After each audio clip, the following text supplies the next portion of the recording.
पिछली वीडियो में हम लोगों ने क्वेश्चन नंबर 45 तक डिस्कस कर लिया था। इस वीडियो में हम लोग क्वेश्चन नंबर 46 से शुरू करने वाले हैं और ये जितने भी क्वेश्चंस हम लोग डिस्कस करेंगे ये सारे के सारे क्वेश्चंस बीपीएससी के द्वारा टीचर एग्जाम में पूछे गए हैं और वो सारा आपको यहाँ पर देखने को मिल जाएगा कि कौन सा क्वेश्चन बीपीएससी ने कौन से पेपर में और कौन सी तारीख को पूछा है, वो चीज़ आपको यहाँ पर देखने को मिल जाएगी। तो चलिए शुरू करते हैं। हमारा आज का पहला क्वेश्चन कह रहा है कि यहाँ पर ये इक्वेशन दी गई है। इस इक्वेशन में यक्स का मान क्या है, उस मान के आधार पर 0.25 की घाते यक्स का मान क्या होगा वो हमसे पूछ रहा है। तो इसको कैसे सॉल्व करेंगे, तो इसके लिए आपको एक छोटी सी बात पता होनी चाहिए और वो क्या है कि मान लीजिए कोई संख्या यम है, उसकी घाते ए है और दूसरी संख्या भी यम है और उसकी घात बी है और ये दोनों संख्याएं अगर आपस में बराबर हैं तो इनके जो घात हैं ना ये भी आपस में बराबर हो जाते हैं, अर्थात ए जो है वो बी के बराबर हो जाएगा। अगर इतनी बात आपको पता है तो इस क्वेश्चन को बड़े ही आसान से इसको कर ले जाएंगे। कैसे करेंगे चलिए देखते हैं। यहाँ पर इक्वेशन दिया है कि 1/5 की घाते 3x बराबर में, यहाँ पर देखिए लिखा हुआ है 0.008। तो हमें अगर दशमलव हटाना होगा तो क्या करेंगे कि दशमलव के बाद जितनी संख्याएं हैं उतना बटे में हम लोग 1 पर 0 लगा देंगे। तो ये हो जाएगा 1000 और ऊपर क्या बचेगा, तो ऊपर बचेगा 8। क्या ये 8 से कट सकता है? बिल्कुल कट सकता है। इसको काटिए तो क्या होगा, 8 से काटेंगे तो ऊपर 1 हो जाएगा और नीचे क्या होगा, 8 एकम 8, कितना बचा 2 बचा, ये 20 हुआ, 8 दूना के 16, कितना बचा 4, 8 बटे 40, अर्थात ये क्या मिल गया हमें, तो हमें मिला 1/125। और यहाँ पर क्या दिया हुआ है, तो यहाँ पर दिया है 1/5 की घाते 3x।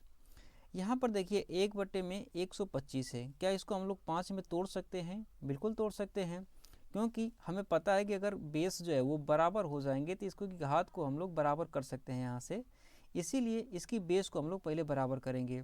तो करिए बराबर 125 है तो क्या होगा, 5 का घन होता है, तो क्या हो जाएगा 1/5 की घाते 3 हो जाएगा।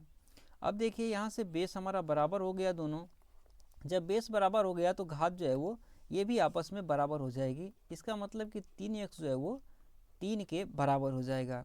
जब 3x 3 के बराबर हो जाएगा तो x का मान क्या हो जाएगा, तो x का मान हमारा 1 हो जाएगा। क्या हो जाएगा, 1 हो जाएगा। और ये क्वेश्चन कह रहा है कि 0.25 की घाते यक्स का मान क्या होगा। तो यक्स का मान हमने 1 निकाल लिया है तो इसका मान रख दीजिए, तो इसका मान क्या हो जाएगा, 0.25 ही इसका मान हो जाएगा। और इसका मान 0.25 दिया हुआ है ऑप्शन सी में, इसीलिए जो ऑप्शन सी है हमारा ये बिल्कुल सही हो जाएगा। अगला क्वेश्चन हमारा कह रहा है कि निम्नलिखित में से कौन सा x प्लस 1/x की घाते 2 का मान होगा। तो इसका मान कौन सा ऑप्शन होगा वो हमें चूज करना है। तो कैसे करेंगे, बहुत ही आसान सा है, आपको अच्छे से पता होगा a प्लस बी का होल स्क्वायर क्या होता है। तो a प्लस बी का होल स्क्वायर होता है a square plus B square plus 2ab, यही होता है। तो यहाँ पर मान लेते हैं कि ये a है और ये b है, तो इसका होल स्क्वायर कर दीजिए, यहाँ से करिए तो ये क्या हो जाएगा, ये हो जाएगा x square plus 1/x square plus 2 गुना क्या हो जाएगा, यक्स गुना 1/x। ये यक्स से ये यक्स कट जाएगा, क्या मिला हमें, तो हमें मिला x square plus 1/x square plus का 2। हमें क्या मिला, तो हमें ये वाली संख्या मिली। क्या ये ऑप्शन में कहीं दिया हुआ है? ऑप्शन ए में नहीं है, ऑप्शन बी में नहीं है, ऑप्शन बी में ये वाला तो है लेकिन 2 जो है इसमें कम कर दिया है तो इसलिए ये भी नहीं हो सकता। ऑप्शन सी में यहाँ पर देखिए x square plus 1/x square plus में 1 दिया है लेकिन हमारा प्लस में 2 होना चाहिए, मतलब कि ये भी नहीं हो सकता। न ये न ये न ये, इसका मतलब है कि उपयुक्त में से कोई नहीं वाला जो हमारा ऑप्शन ए दिया हुआ है ये बिल्कुल सही हो जाएगा।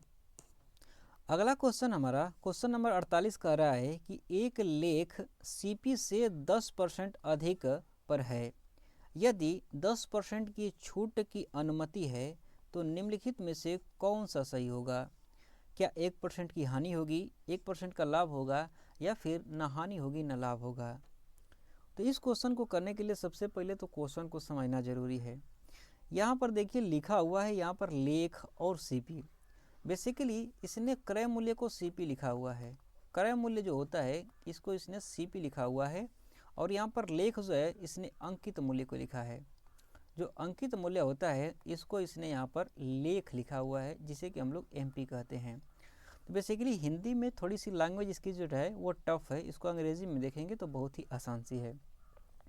तो आगे देखिए ये क्या कह रहा है कि लेख जो है अर्थात जो अंकित मूल्य है ये क्रय मूल्य से 10% अधिक लिखा गया है। तो यहाँ से लिख लीजिए, माना मैंने कि इसका जो क्रय मूल्य है इसको मैंने मान लिया कि ये 100 है, क्रय मूल्य मैंने मान लिया कि 100 रुपये है, और ये कह रहा है इसका अंकित मूल्य जो है वो, इसका अंकित मूल्य जो है ये कह रहा है कि 10% अधिक है।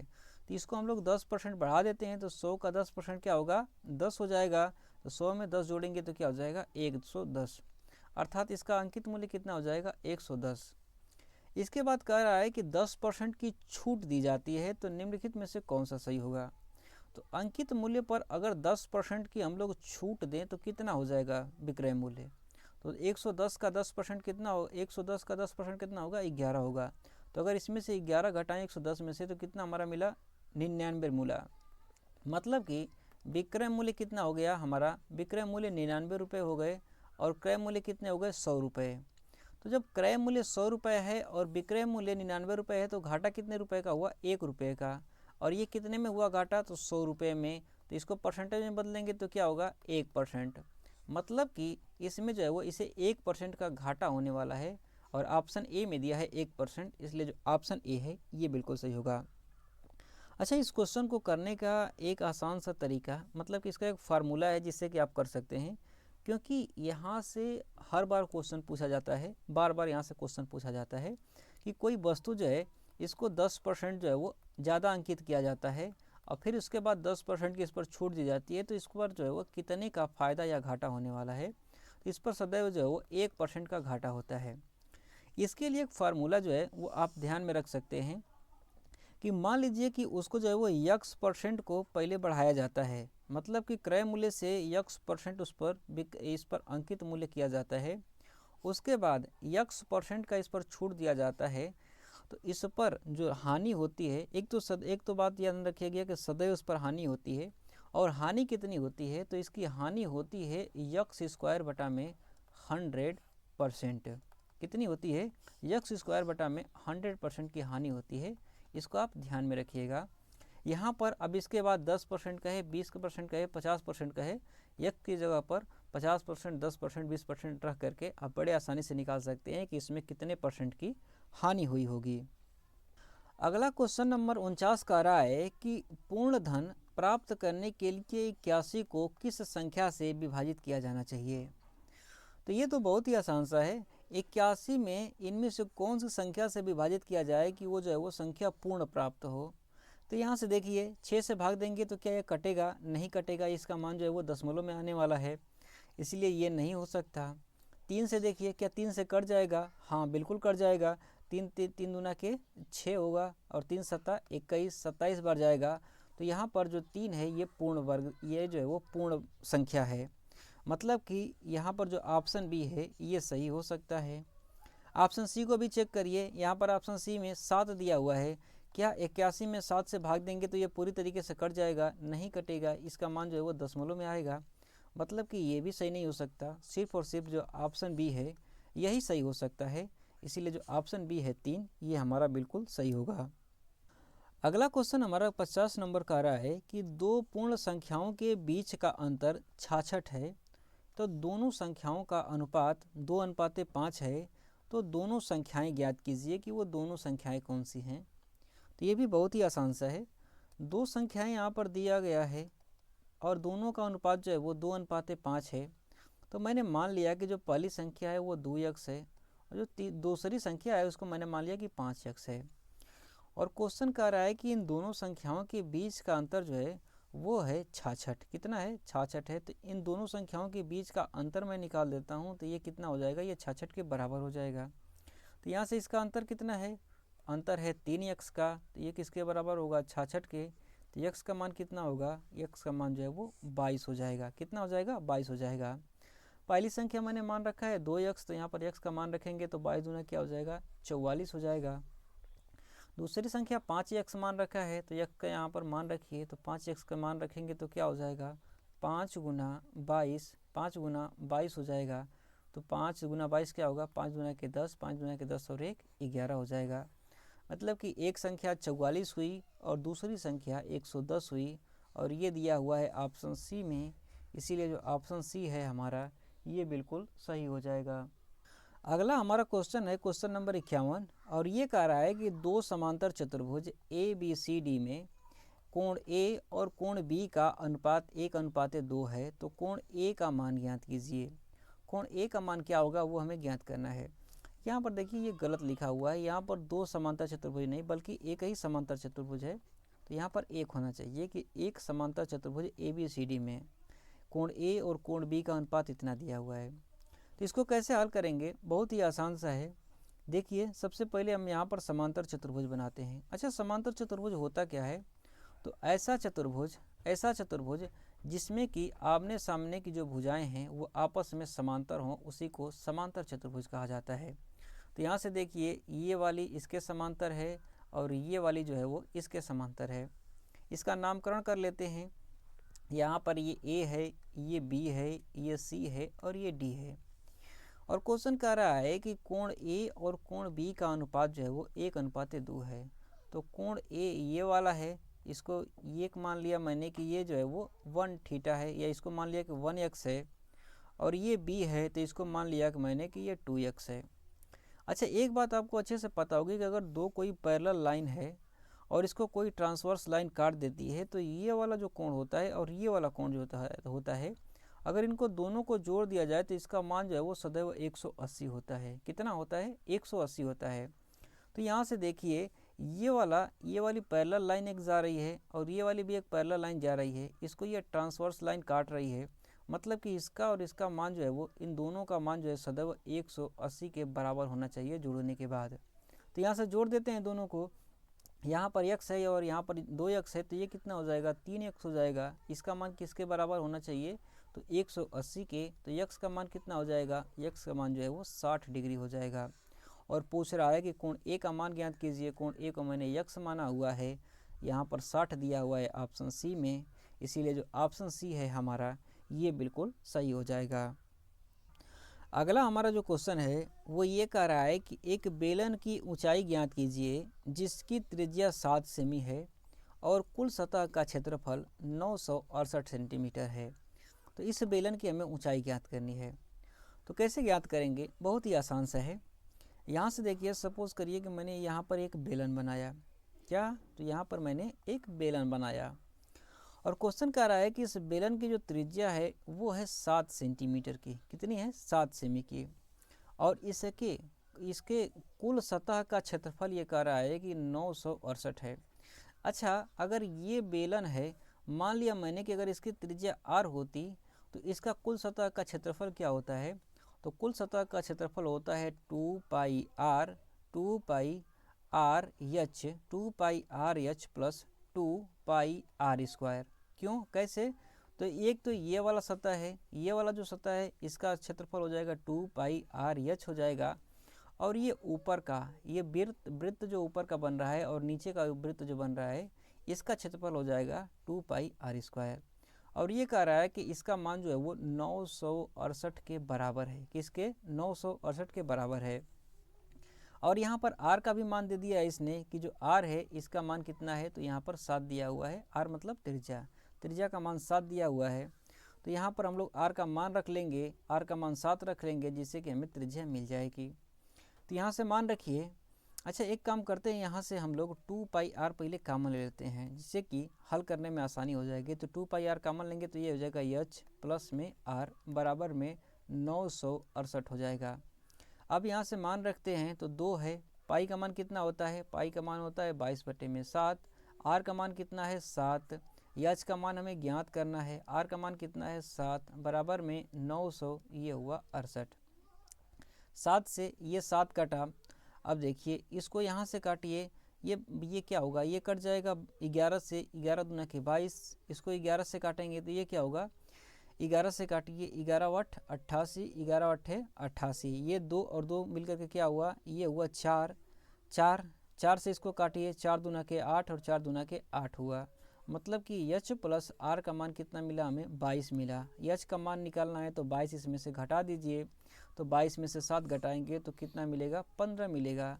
और यही हमसे पूछ रहा है कि इसकी ऊंचाई कितनी है, तो ऊंचाई हमारी 15 है और 15 दिया है ऑप्शन बी में, इसीलिए जो ऑप्शन बी है हमारा ये बिल्कुल सही हो जाएगा। अगला क्वेश्चन हमारा कह रहा है कि यहाँ पर ये जो इक्वेशन दिया गया है इसमें यम का मान क्या होगा, यम का मान इसमें से हमें निकालना है। तो कैसे निकालेंगे, तो इसके लिए आपको दो चीज़ें पता होनी चाहिए। एक तो ये कि मान लीजिए कोई संख्या यम है, उसकी घात ए है, और दूसरी भी संख्या जो है वो भी यम है और इसकी घात बी है, और दोनों का अगर आपस में गुणा कर दिया जाए तो ये जो है वो यम की पावर ए प्लस बी हो जाती है, अर्थात इनका घात जो है वो आपस में जुड़ जाता है। ये चीज़ आपको एक तो पता होनी चाहिए, और दूसरी बात ये पता होनी चाहिए कि अगर कोई संख्या मान लीजिए कि यम है, उसकी घात ए है, और दूसरी भी संख्या यम है और उसकी घात बी है, और अगर ये दोनों आपस में बराबर हैं तो इनका जो घात है ये भी आपस में बराबर हो जाता है, अर्थात ए और बी भी जो हैं वो आपस में बराबर हो जाएंगे। अगर ये दो चीज़ें आपको पता है तो इसको आप बड़े ही आसानी से कर ले जाएंगे। कैसे करेंगे चलिए देखते हैं। यहाँ पर देखिए, यहाँ पर बेस जो है वो बराबर है, मतलब कि यहाँ पर दोनों जो है वो यम यम है और बीच में यहाँ पर गुणा का साइन लगा हुआ है, मतलब कि इनकी जो घात है इसको हम लोग जोड़ सकते हैं। तो यहाँ से जोड़ दीजिए, -3 है, इसकी घात क्या होगी, यम प्लस 1 है, और इसको भी जोड़ देंगे तो ये हो जाएगा +5। बराबर में क्या दिया है, तो बराबर में दिया है -3 की घातें यहाँ पर 7 दिया हुआ है। अब दूसरा वाला नियम देखिए, दूसरा वाला यहाँ पर है कि अगर बेस बराबर है तो इसका घात जो है वो आपस में बराबर हो जाता है। तो यहाँ से देखिए इन दोनों का बेस जो है वो आपस में बराबर है तो इनका घात भी आपस में बराबर हो जाएगा, मतलब कि यम प्लस 6, 5 और 1 6 बराबर जो है ये 7 के बराबर हो जाएगा। तो यम का मान हमारा क्या हो जाएगा, 7 में से 6 जाएगा तो 1 हो जाएगा, और यही हमसे पूछ रहा है कि यम का मान क्या होगा। तो यम का मान 1 निकल करके आ गया, इसलिए जो ऑप्शन सी है हमारा ये बिल्कुल सही हो जाएगा। अगला क्वेश्चन हमारा कह रहा है कि यदि और व्युत्क्रमानुपाती, यहाँ पर ये जो क्वेश्चन है वो गलत लिखा गया है, बल्कि यहाँ पर ये होना चाहिए कि यदि x और y व्युत्क्रमानुपाती हैं तो निम्नलिखित में से कौन सा जो ऑप्शन है वो सही होगा, ऐसा क्वेश्चन होना चाहिए। तो इसको कैसे सॉल्व करेंगे, तो यहाँ पर देखिए क्वेश्चन कह रहा है कि x जो है वो y के व्युत्क्रमानुपाती है, मतलब कि 1/y है, और ऐसे व्युत्क्रमानुपाती का जो है वो साइन लगाया जाता है। ये जो है वो इस प्रकार से इन दोनों का x और y का संबंध है, और ये कह रहा है कि स्थिरांक किसके बराबर होगा। तो अगर हमें स्थिरांक निकालना है तो क्या करेंगे हम लोग, तो x बराबर में इसको करेंगे, और यहाँ पर स्थिरांक लिख सकते हैं, स्थिरांक लिखिए या कुछ भी इसका मान रख सकते हैं, जैसे कि मैंने मान लिया कि k है, और फिर ये क्या हो जाएगा 1/y हो जाएगा। अर्थात यहाँ पर स्थिरांक का मतलब कोई फिक्स संख्या है। अगर कोई फिक्स संख्या यहाँ पर रख देते हैं तो हम लोग अगर रख देते हैं तो x जो है वो 1/y के बराबर हो जाएगा। तो यहाँ से निकालिए आप, तो स्थिरांक क्या हो जाएगा, तो स्थिरांक क्या हो जाएगा, तो यहाँ से तिर्यक गुणा करेंगे तो ये हो जाएगा xy, मतलब कि स्थिरांक जो है वो x और y के गुणनफल के बराबर होगा, और स्थिरांक दिया हुआ है x y के गुणनफल के बराबर होगा ऑप्शन ए में, इसीलिए जो ऑप्शन ए है हमारा ये बिल्कुल सही हो जाएगा। अगला क्वेश्चन कह रहा है कि 39 दर्जन आम बेचने पर एक विक्रेता को 13 दर्जन आम के विक्रय मूल्य के बराबर लाभ होता है, तो उसके लाभ का प्रतिशत क्या है, उसे कितने % का लाभ हुआ है वो हमें ज्ञात करना है। तो कैसे ज्ञात करेंगे, बड़ी आसानी से इसको भी हम लोग ज्ञात कर सकते हैं। यहाँ पर देखिए दिया हुआ है कि 39 दर्जन बेचने पर 13 दर्जन आम के विक्रय मूल्य के बराबर इसको लाभ होता है। तो मैंने मान लेता हूँ कि 1 दर्जन केले का विक्रय मूल्य जो है मैंने मान लिया कि 1 रुपया है। कितना है, मैंने मान लिया कि 1 दर्जन केले का विक्रय मूल्य 1 रुपया है। हाँ, तो इसके बाद अगर देखिए यहाँ पर 39 दर्जन बेच रहा है तो इसको कितना मिलेगा, तो 39 दर्जन का विक्रय मूल्य कितना हो जाएगा, तो 39 दर्जन का विक्रय मूल्य जो है वो 39 रुपये हो जाएगा। और जब 39 दर्जन बेच रहा है तो उसे 13 दर्जन आम के बराबर जो है वो लाभ हो रहा है। तो 13 दर्जन आम का विक्रय मूल्य कितना हो जाएगा, तो 13 दर्जन का विक्रय मूल्य कितना हो जाएगा, 13 रुपये। और यही तो इसका प्रॉफिट है, क्या है, यही तो इसका प्रॉफिट है, इतना ही तो इसे लाभ हो रहा है। मतलब कि लाभ इसका कितना हुआ, 13 रुपये, और विक्रय मूल्य इसका कितना है, तो विक्रय मूल्य जो इसका 39 रुपये है। कितना है, 39 रुपये है। तो लाभ इसका 13 रुपये है, विक्रय मूल्य 39 रुपये है, तो इसका क्रय मूल्य कितना हो जाएगा, तो इसका क्रय मूल्य हो जाएगा 39 में से 13 घटा दीजिए, तो ये हो जाएगा 6 और ये हो जाएगा 26। सीपी कितना हो गया, इसका क्रय मूल्य कितना हो गया 26 रुपये, विक्रय मूल्य कितना हुआ 39 रुपये, और लाभ कितना हुआ 13 रुपये। तो क्या यहाँ से अब आप निकाल सकते हैं कि इसे कितना परसेंट का लाभ हुआ, बिल्कुल निकाल सकते हैं। लाभ कितने का है, 13 रुपये का, और कितने में ख़रीदा है, तो 26 रुपये में ख़रीदा है। परसेंटेज में बदलना है तो 100 से गुणा कर दीजिए, 13 से काटिए इसको 2 हुआ, 2 से इसको काटेंगे तो ये क्या हुआ 50%। मतलब कि इसे कुल धंधे में इसे 50% का लाभ होने वाला है, और 50% का लाभ दिया है ऑप्शन बी में, इसीलिए जो ऑप्शन बी है हमारा ये बिल्कुल सही होने वाला है। अगला क्वेश्चन हमारा कह रहा है कि 5 अंकों की छोटी से छोटी संख्या ज्ञात कीजिए जिसको क्रमशः 15, 30, 38 और 40 से विभाजित करने पर शेषफल सदैव 2 प्राप्त होता है। वो कौन सी संख्या है वो हमें ज्ञात करना है। तो कैसे ज्ञात करेंगे, तो बहुत ही सिंपल सा है। ये जो संख्याएं दी गई हैं 15, 30, 38 और 40, इन सभी संख्याओं का लघुत्तम समापवर्तक ज्ञात कीजिए, और इसमें जो है वो 2 जोड़ दीजिए, जो प्राप्त होगा वही हमारी संख्या होगी। तो निकालिए, इसका कैसे लघुत्तम समापवर्तक निकालेंगे। तो सबसे बड़ी संख्या इसमें क्या है, 40 है। 40 किससे किससे मिलकर के बनी है, तो ये मिलकर के बनी है 2 गुना 2 गुना 2 गुना 5 से, 2 गुना 2 गुना 5 से। क्यों, 2 दूना के 4, दूना के 8 और 5 40। इससे छोटी संख्या कौन सी है, 38 है। 38 किससे मिलकर के बनी है, 2 से और 19 से, तो 2 इसमें पहले से है, 19 यहाँ पर लगा लिया मैंने। इसके बाद 30 है। 30 किससे मिलकर के बना है, तो 5 6 का 30, तो 5 यहाँ पर पहले से है, 2 भी है, इसमें केवल हमें 3 से गुणा करना होगा। इसके बाद 15 है। 15 किससे मिलकर के बना है, तो 5 और 3 से, 5 भी पहले से है और 3 भी पहले से है। मतलब कि ये हमारा जो प्राप्त हो गया है, ये हमारा लघुत्तम समापवर्तक प्राप्त हो गया है, और इसमें हमें 2 जोड़ देना है। 2 जोड़ने के बाद जो संख्या मिलेगी वही हमारी संख्या होगी। तो यहाँ से गुणा करिए, 5 दूना के ये 10 हुआ, इसके बाद 2 दूना के 4, 4 छक्का 24, और 24 में 19 का गुणा करेंगे तो ये कितना हो जाएगा 228। 228 में 10 से गुणा करेंगे तो ये कितना हो जाएगा 222 80 हो जाएगा। ये क्या हो जाएगा 22 80 हो जाएगा। और इसमें 2 हमें जोड़ना है, 2 जोड़ दीजिए तो ये कितना हुआ 22 82 हुआ। और 22 82 यहाँ पर ऑप्शन सी में दिया हुआ है, इसीलिए जो ऑप्शन सी है हमारा ये बिल्कुल सही हो जाएगा। अगला हमारा क्वेश्चन नंबर 57 कह रहा है कि यहाँ पर कुछ संख्याओं को जोड़ा गया है, इनको जोड़ने के बाद, इनको हल करने के बाद मान क्या आएगा वो पूछ रहा है। तो यहाँ पर देखिए, यहाँ पर नीचे में कुछ संख्याएं जो हैं वो रूट में दी गई हैं। क्या हैं, तो ये रूट में दी गई हैं, और हमें इस रूट को हटाना है। तो रूट को हटाने की क्या प्रक्रिया हो सकती है, तो हमें इसका वर्ग करना पड़ेगा। और इसके लिए हमें एक आपको फार्मूला अच्छे से पता होगा कि एक फार्मूला होता है ए स्क्वायर माइनस का बी स्क्वायर बराबर में ए प्लस बी होता है, और ए माइनस बी होता है। मतलब कि यहाँ पर देखना है कि दोनों संख्याएं जो है वो सेम हैं। तो अगर देखिए यहाँ पर संख्याएं जो हैं वो बीच में प्लस लगा हुआ है, तो अगर माइनस लगा देंगे तो ये दोनों संख्याएं सेम हो जाएंगी, और हमें ये वाला फ्रिक्शन मिल जाएगा, जिससे कि यहाँ पर जो रूट लगा हुआ है वो हट जाएगा। हाँ, तो इसको यहाँ से हटा सकते हैं। तो हटाइए यहाँ से, पहले वाले को सॉल्व करते हैं। यहाँ पर लिखा हुआ है 18 बटे में 5 प्लस का रूट में 7। इसको हटाना है तो हम लोग क्या करेंगे, गुणा कर दीजिए इसमें 5 माइनस रूट के 7 से। जब गुणा कर देंगे तो जब नीचे गुणा करेंगे तो हमें ऊपर भी गुणा करना पड़ेगा, किससे, तो 5 माइनस का रूट में 7 से हमें इसको गुणा करना पड़ेगा। 5 माइनस रूट 7 में इसको यहाँ से हम लोग गुणा कर लेंगे। उसके बाद फिर देखिए ये वाला है, इसको भी सेम वैसे ही करेंगे। 4 बटे में ये रूट में 7 प्लस का रूट में 3 है, तो सेम इसको भी हमें वैसे ही करना पड़ेगा। रूट में 7 माइनस का रूट में 3 हो जाएगा ये।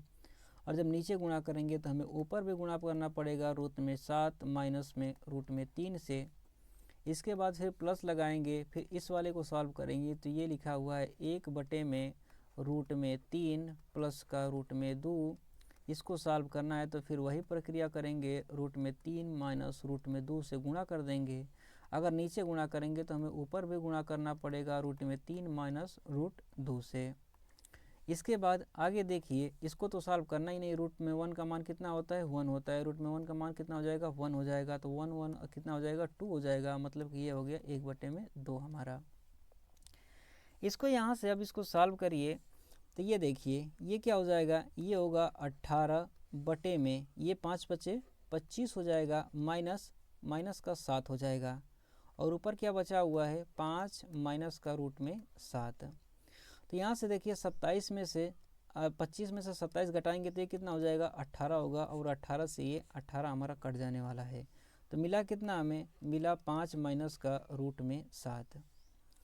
इसको सॉल्व करिए, यहाँ से देखिए रूट में 7 ये है, रूट में 3 ये है, तो ये क्या हो जाएगा 7 माइनस का 3 हो जाएगा, मतलब कि ये कितना बना हमारा 4 बना। नीचे जब 4 बना तो ये ऊपर वाले से 4 से कट जाएगा, तो ऊपर कितना बचा प्लस का रूट में 7 माइनस का रूट में 3। फिर इसके बाद इसको सॉल्व करते हैं तो यहाँ से ये भी हो जाएगा 3 माइनस का 2, ये कितना हुआ 1 का कोई मतलब ही नहीं है। ऊपर कितना बचा है तो प्लस का रूट में 3 माइनस का रूट में 2 प्लस ये कितना है 1/2। यहाँ से देखिए माइनस का रूट 7 में ये है और प्लस का रूट 7 है तो ये 0 हो जाएगा, माइनस का रूट 3 ये है प्लस का रूट 3 है तो ये 0 हो जाएगा। और बाकी बचा कितना, तो हमारा बाकी का बचा हुआ है रूट में 3 और ये बचा हुआ है 5, कितना 5 माइनस का रूट में 3 प्लस का 1/2। अच्छा, यहाँ से भी आप क्वेश्चन का आंसर निकाल सकते हैं।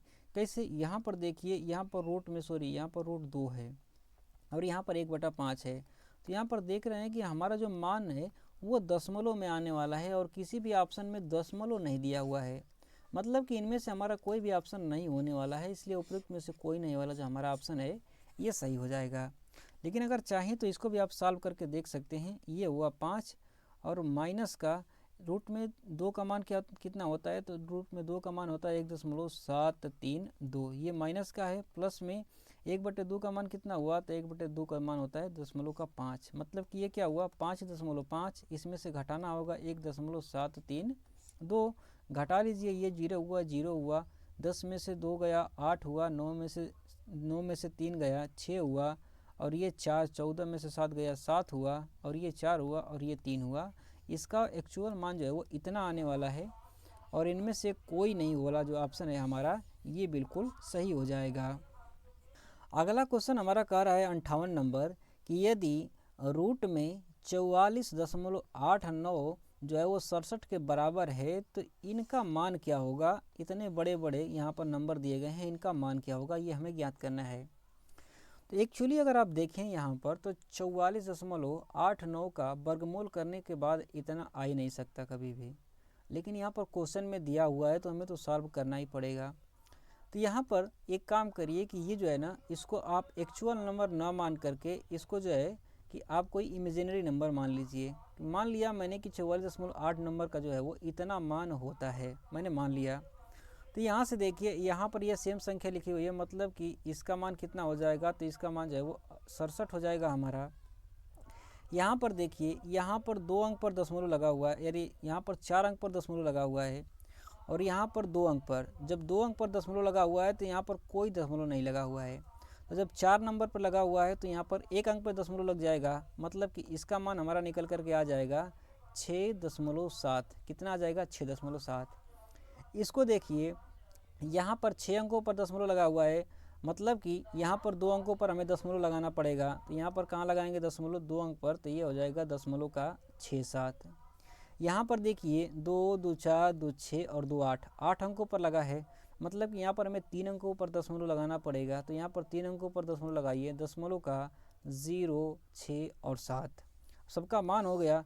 इसको अब हम जोड़ लेते हैं, आपस में जोड़ना है, 7 हुआ, 6 6 12 और 1 13 हुआ, 6 6 12 1 13 1 14 हो गया, और ये हो गया 6 7 और 7 14 हो गया, यहाँ पर 1 हुआ और ये हुआ 7, मतलब कि 44.437 हमारा मान आना चाहिए।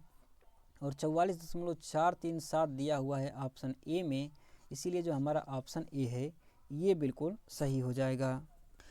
अगला हमारा जो क्वेश्चन नंबर 59 है वो ये कह रहा है कि सरल ब्याज की दर पर कोई धनराशि 24 वर्षों में अपने 7 गुना हो जाती है, तो वो ब्याज की दर ज्ञात कीजिए कि वो ब्याज की दर क्या है। तो कैसे ज्ञात करेंगे, बहुत ही आसान सा है। यहाँ पर ब्याज की दर क्या दिया है, तो ब्याज की दर जो है वो साधारण ब्याज है। क्या है, साधारण ब्याज की दर है। इसका मतलब कि अगर 7 गुनी हो रही है, तो मान लिया मैंने कि कोई जो धन है वो 1 रुपये का है और ये 24 वर्ष में 7 रुपये हो जा रहा है। हाँ, तभी तो ये 7 गुना होगा। जब ये 24 वर्ष में 7 रुपये हो जाता है, तो इसका मतलब क्या हुआ कि इस पर जो है वो 6 रुपये का हमें ब्याज मिला। 6 रुपये का जब ब्याज मिलेगा तभी तो ये धन जो है वो 7 रुपये होगा। हाँ, तो अगर हमें चक्रवृद्धि यहाँ पर साधारण ब्याज निकालना हो तो आपको अच्छे से पता है कि साधारण ब्याज का सूत्र क्या होता है। साधारण ब्याज बराबर क्या होता है, मूलधन गुणते दर गुणते समय बटा में 100। तो यहाँ से हमें ब्याज मिल गया है 6 रुपये, मूलधन मिला है 1 रुपये और समय मिला है 24 वर्ष। तो हम यहाँ से निकाल सकते हैं कि ब्याज की दर कितनी होगी। तो यहाँ ब्याज कितना है 6 रुपये, मूलधन कितना है 1 रुपये, दर कितना है वो तो हमें निकालना ही है, समय कितना है 24 साल बटे में 100। इसको सॉल्व कर लेंगे और हमारा आर का मान जो है वो निकल जाएगा। 6 से काटेंगे, 6 चौका 24, 4 से इसको काटेंगे 25, मतलब कि आर का मान कितना आया 25%। अर्थात अगर 25% की दर से 24 साल तक किसी भी धन को रखा जाए तो वो 7 गुना हो जाएगी। और यहाँ पर 25% दिया है ऑप्शन बी में, इसीलिए जो हमारा ऑप्शन बी है ये बिल्कुल सही हो जाएगा। अगला क्वेश्चन नंबर जो 60 है वो ये कह रहा है कि यहाँ पर a square plus B square plus c square minus का 3abc में ए प्लस बी से भाग दे दिया जाए, ए प्लस बी प्लस सी से भाग दे दिया जाए तो भागफल क्या प्राप्त होगा वो हमें ज्ञात करना है। तो इसके लिए आपको फार्मूला पता होना चाहिए कि a cube plus b cube plus c cube minus 3abc का फार्मूला क्या होता है। तो अगर इसके फार्मूले की बात करें हम लोग, a cube plus b cube plus c cube minus 3abc का, तो इसका फार्मूला होता है a plus b plus c. हाँ, इसके बाद दूसरे कोष्टक में a square plus B square plus का सी स्क्वायर माइनस का ए बी माइनस का बी सी माइनस का सी ए, ये इसका फार्मूला होता है। और ये कह रहा है कि इसमें अगर हम लोग a प्लस बी प्लस सी से भाग दे दें तो क्या मिलेगा, तो इसमें भाग दे दीजिए a प्लस बी प्लस सी से भाग दे दीजिए। जब a प्लस बी प्लस सी से भाग देंगे तो ये जो है वो इससे कट जाएगा।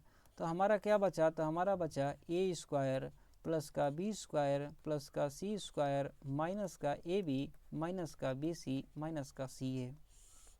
और इसको आप चेक करिए कि किस ऑप्शन में दिया हुआ है। तो a square plus B square plus c square minus का बी स्क्वायर दिया है तो ये नहीं हो सकता। यहाँ पर देखिए ए स्क्वायर बी स्क्वायर सी स्क्वायर प्लस का ए बी सी दिया हुआ है तो ये भी नहीं हो सकता। यहाँ पर देखिए ए स्क्वायर बी स्क्वायर सी स्क्वायर माइनस का बी सी माइनस का सी ए माइनस का ए बी दिया हुआ है, मतलब कि ये वाला जो ऑप्शन सी है यही हमारा बिल्कुल सही होने वाला है। अगला जो क्वेश्चन नंबर 61 है वो ये कह रहा है कि एक समचतुर्भुज के विकर्णों की लंबाइयाँ 2a और 2b है, तो इसका परिमाप क्या होगा, इसका परिमाप क्या होगा वो हमें ज्ञात करना है। तो कैसे ज्ञात करेंगे, तो सपोज़ करिए कि यहाँ पर मैंने एक समचतुर्भुज बनाया। अच्छा, समचतुर्भुज होता क्या है, तो ऐसा चतुर्भुज जिसकी सभी भुजाएं आपस में बराबर हों, ऐसे चतुर्भुज को समचतुर्भुज कहा जाता है। और ये कह रहा है कि इसके दो विकर्ण जो हैं, ये वाला विकर्ण और ये वाला विकर्ण, ये कह रहा है कि इनमें से एक जो है वो 2a है और दूसरा जो है वो 2b है। तो जब ऐसा सिचुएशन बनता है तो इस समचतुर्भुज की भुजा क्या होती है, तो भुजा का सूत्र होता है, भुजा को अगर a मान लें तो ये जो है ये होता है 1/2 रूट में जो पहला वाला विकर्ण है इसका स्क्वायर प्लस दूसरा वाला जो विकर्ण है इसका स्क्वायर, ये होता है इस समचतुर्भुज की भुजा। क्या होती है, समचतुर्भुज की भुजा। और ये हमसे परिमाप पूछ रहा है। तो जो समचतुर्भुज होता है इसमें सभी भुजाएं बराबर होती हैं, तो अगर परिमाप की बात करें तो परिमाप क्या हो जाएगा, तो परिमाप जो है वो हमारा 4a हो जाएगा। क्या हो जाएगा, 4a हो जाएगा। तो तो अगर यहाँ से हम लोग a निकाल लें तो उसका 4 गुना कर देंगे तो हमें परिमाप मिल जाएगा। तो चलिए निकालते हैं। यहाँ पर d का मान हमें पता है तो मान रखते हैं यहाँ से। तो यहाँ से मान रखिए a का मान क्या आएगा, तो ये आएगा 1/2। d1 का मान क्या है 2a, इसका वर्ग करिए तो ये क्या हो जाएगा, ये हो जाएगा 4a² प्लस d2 का मान क्या है 2b, इसका वर्ग करिए तो क्या हो जाएगा 4b²। यहाँ से कॉमन ले सकते हैं 4 को हम लोग, तो कॉमन लीजिए तो ये क्या है 1/2। जब बाहर आएगा 4 तो ये क्या हो जाएगा 2 हो जाएगा, और ये क्या होगा रूट में a² प्लस का b²। 2 से 2 कटा, ये क्या हो गया, तो ये हो गया रूट में a² प्लस का b², और ये क्या है तो ये a का मान है। और a में जब हम लोग 4 से गुणा कर देंगे तो हमें इसका परिमाप मिल जाएगा। तो 4 से गुणा करेंगे तो क्या हो जाएगा 4 रूट में a² प्लस का b², और 4 रूट में a² प्लस b² दिया हुआ है यहाँ पर ऑप्शन सी में, इसीलिए जो ऑप्शन सी है हमारा ये बिल्कुल सही हो जाएगा। अगला जो क्वेश्चन है ये कह रहा है कि समीकरणों, यहाँ पर 2 समीकरण दिया गया है, ये वाला एक है और ये वाला। ये कह रहा है कि इसके आधार पर x और y का मान क्या होगा वो हमें ज्ञात करना है। तो देखिए यहाँ पर 2 समीकरण दिया गया है, तो यहाँ से बड़े आसानी से आप दोनों का मान निकाल सकते हैं। ये यहाँ पर माइनस नहीं बल्कि यहाँ पर ये बराबर दिया गया है। लेकिन यहाँ पर एग्ज़ाम में इसको सॉल्व करने की बजाय आपके पास ऑप्शंस होते हैं, और ऑप्शन से भी इसको बड़े आसानी से कर सकते हैं। जैसे यहाँ पर मान रखिए, यहाँ पर मान लीजिए कि ये x है, ये y है, तो इसका अगर ये मान सही होंगे तो इसको रखने के बाद इसका मान 77 आना चाहिए। तो इसको चेक करिए एक बार के लिए। तो 12 में 2 का गुणा करेंगे तो ये क्या हुआ 24 प्लस 18 का 54 हुआ। इसको जोड़िए क्या हुआ 4 और 4 8 और 5 और 2 7, 78 हुआ, लेकिन हमारा 77 होना चाहिए। मतलब कि जो ऑप्शन ए है ये हमारा सही नहीं हो सकता। दूसरे वालों को चेक करिए। ये मान लीजिए कि x है और इसको मान लीजिए कि y है, तो इसको चेक करिए तो ये क्या होगा 11 दूना के 22 प्लस 19 तिया 57, कितना हुआ 57 हुआ। इसको जोड़िए 7 और 2 9 और 5 और 2 7, ये क्या 77 आ रहा है, नहीं आ रहा है, मतलब कि ये भी हमारा गलत दिया हुआ है। ऑप्शन सी पर आइए। इसको मान लीजिए कि x है, इसको मान लीजिए कि y है, इसको सॉल्व करिए तो 13 दूना के क्या हुआ 26 प्लस 17 तिया 51, इसको जोड़िए कितना हुआ, ये हो जाएगा 77। ये यहाँ से आ गया 77, लेकिन यहाँ पर उपयुक्त में से कोई नहीं वाला भी ऑप्शन है, इसका मतलब कि हमें ये भी चेक करना पड़ेगा। तो इसको चेक कर लीजिए यहाँ से। तो यहाँ पर रखिए x का मान 13, तो क्या हो जाएगा 13 तिया 39 हो जाएगा। y का मान रखिए 17, 17 दूना के क्या हो जाएगा 34 हो जाएगा। जोड़िए 9 और 4 13 हुआ, और 3 3 6 और 1 7 हुआ। इसका मान जो है ये भी 73 आ गया। मतलब कि ये वाला जो है x और y का मान ये दोनों समीकरण को संतुष्ट कर रहा है। इसका मतलब कि जो ऑप्शन सी है ये हमारा बिल्कुल सही होगा। बाकी आप चाहें तो इसका कैलकुलेशन करके भी x और y का मान निकाल सकते हैं, इसमें भी कोई दिक्कत वाली बात है नहीं। अगला क्वेश्चन नंबर 63 जो है, यहाँ पर एक इक्वेशन दी गया है और इसको कह रहा है कि हल करने के बाद इसका मान क्या आएगा वो हमें ज्ञात करना है। तो इसको कैसे हल करेंगे, तो एक चीज़ यहाँ पर देखिए कि यहाँ पर जो है ना 2 संख्याएं जो हैं, 2 नंबर जो हैं वो बार बार रिपीट हो रहे हैं। 467 जो है यहाँ पर देखिए फिर से 467 दिया हुआ है, और यहाँ पर भी 467 दिया है। 359 यहाँ पर दिया है, 359 यहाँ पर भी दिया है, और 359 यहाँ पर भी दिया है। मतलब कि यहाँ पर एक कुछ पैटर्न समझ में आ रहा है कि यहाँ पर कुछ पैटर्न लगाया गया है। तो उस पैटर्न को फॉलो करें, ना कि यहाँ पर गुणा और भाग करें। गुणा भाग करने में ज़्यादा टाइम चला जाएगा। उस पैटर्न को फॉलो करें तो इसको बड़े आसानी से हम लोग सॉल्व कर सकते हैं। तो देखिए यहाँ पर जो यहाँ पर दिया हुआ है 467, इसको मैं मान लेता हूँ कि ये ए है, और यहाँ पर 359 दिया है, इसको मैं मान लेता हूँ कि बी है। और ऐसे करके देखते हैं एक बार क्या आता है मान इसका। तो 2 हुआ, 467 को मैंने मान लिया कि ए है, प्लस में इसको मैंने मान लिया है कि बी है, और इसका होल स्क्वायर दिया हुआ है, माइनस का 2 गुणते यहाँ पर ए दिया हुआ है और फिर बी दिया हुआ है, अपान में यहाँ पर देखिए तो यहाँ पर a² दिया हुआ है और b² दिया हुआ है। अब देखिए ये वाला हमारा जो है वो बन करके तैयार हो गया है। क्या इसको हम लोग सॉल्व कर सकते हैं? बिल्कुल सॉल्व कर सकते हैं।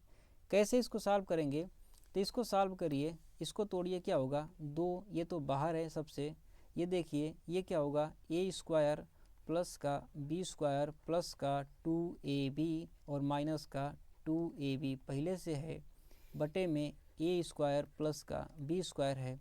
तो ये देखिए प्लस का 2ab है और माइनस का 2ab है, तो दोनों मिलकर के क्या हो जाएगा, 0 हो जाएगा। बचा क्या, तो a प्लस बी का होल स्क्वायर, ए स्क्वायर प्लस बी स्क्वायर बचा, नीचे भी ए स्क्वायर प्लस बी स्क्वायर बचा, ये इससे कट जाएगा। तो मान क्या आया हमारा 2 निकल करके आ गया, और मान 2 दिया है ऑप्शन बी में, ए में, इसलिए जो ऑप्शन ए है हमारा ये सही होगा। यहाँ पर देख रहे हैं, यहाँ पर एक बस पैटर्न फॉलो किया है, यहाँ पर कहीं पर भी कैलकुलेशन करने की हमें ज़रूरत है ये नहीं है। तो बस थोड़ा सा पैटर्न को आप ध्यान में रखेंगे तो बहुत सारी कैलकुलेशन से बच जाएंगे और बड़े ही आसानी से इसको सॉल्व कर पाएंगे। तो फ्रेंड्स, आई होप ये सारे जो क्वेश्चन थे, ये सारे क्वेश्चंस आपको अच्छी तरीके से समझ में आए होंगे। आपको ये वीडियो कैसा लगा आप हमें कमेंट बॉक्स में ज़रूर बताइएगा। जितने भी बीपीएससी के द्वारा क्वेश्चंस पूछे गए थे वो सारे क्वेश्चंस हम लोगों ने 3 वीडियो में डिस्कस कर लिया है। बाकी किस सब्जेक्ट की आपको वीडियो चाहिए उसके लिए भी आप हमें कमेंट बॉक्स में बता सकते हैं। Thanks for watching, have a nice day, thank you.